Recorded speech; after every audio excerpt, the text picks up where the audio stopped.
Have you ever walked into a space not saying a word but all eyes were on you? Not because of your looks, not because you do anything special. Simply, there is something in you that others cannot ignore. An invisible energy field, but so clear that it changed the atmosphere in the room. Everything becomes quieter, slower, and then you feel it. Attraction and wariness. That is the energy of one chosen one, the chosen one. The chosen one does not need to try to stand out. They simply are present, and that presence was enough to stir up the emotions of those around. Some people will be instantly attracted to you, as if their soul recognizes you before their mind can even understand. But there are also people who become nervous, awkward, and even uncomfortable when around you. Not because you did something wrong, but because your energy accidentally awakens something in them, something they are not ready to face. You are like a mirror, and in that reflection, others see themselves, both the light and the dark. Your freedom, depth, and honesty highlight the fakeness or hurt they're trying to hide, and that makes them uneasy. So sometimes you find yourself misunderstood, wary, or kept at a distance, even though you haven't done anything. Remember, it's not your fault. It's that the power within you is so real, so obvious, that it cannot be ignored. You don't need to attract, friend, to be attract. And sometimes the light, although beautiful, still makes people squint. And then you begin to realize something no one taught you since childhood. Attraction is not synonymous with connection. No matter where you step, others will notice. Even if you don't try, you still become someone that people remember, sometimes with admiration, sometimes with caution. But strangely, the more eyes on you, the more you feel lonely. Not the type of loneliness because there's no one around, but a deep kind of loneliness. When being present among dozens of people, I still feel like I'm from another world. Conversations revolve around who is in love with whom, material values, drama, and performance. Everything is noisy, bustling, but empty. You smile, nod, politely participating. But inside, there is a part of you that is gradually die. You crave a deeper question, a real look, a dialogue that touches the soul, but it seems like no one is willing to go to that floor with you. And that's when you understand. Being different isn't wrong, but it will put you out of line.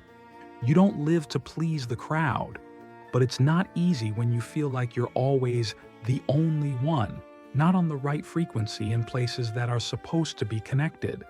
You crave a genuine hug rather than an empty compliment. You want to be quiet with someone without speaking rather than laughing just to hide the rift inside. And you start to choose. Not because I hate others. It's not because you're arrogant, but because you want to protect the truest part of yourself. You begin to withdraw from noisy but empty relationships, parties, dates, large groups of people. You still attend sometimes, but with a wary heart, because you know, if you let yourself get carried away too far, you will lose the most precious thing, your true nature. Separation is not escape, which is one conscious choice. You choose to be alone, not because you don't need anyone, but because you want to feel completely seen, or better left unseen. You are no longer interested in relationships just to fill the void. You would rather quietly read a book, meditate, take a walk in the forest, than sit in the middle of a banquet table with your soul drifting away. And when you do, you will be called distant, unapproachable, even eccentric. But you don't care about the sticker anymore, because you know well, your heart needs space to breathe, your soul needs silence to listen. The modern world celebrates connection, but rarely talks about it real connection. You don't want 100 people around you only to find that no one understands you. You only need one person, but someone who can sit next to you without speaking and still feel touched. And that's why you start living slower, talk less, observe more. It's not that you're away from the world, which you are. Choose what is worthy of accompanying you. Your loneliness is not a punishment. That's the space you need. Nurture your true self so you remember who you are, so you don't trade truth for acceptance. Gradually, you will realize loneliness can also be your friend. Loneliness also knows how to listen. Loneliness doesn't require who you are, doesn't force you to act, doesn't force you to say things you don't want to say. Loneliness just sits there and waits for you to return to yourself.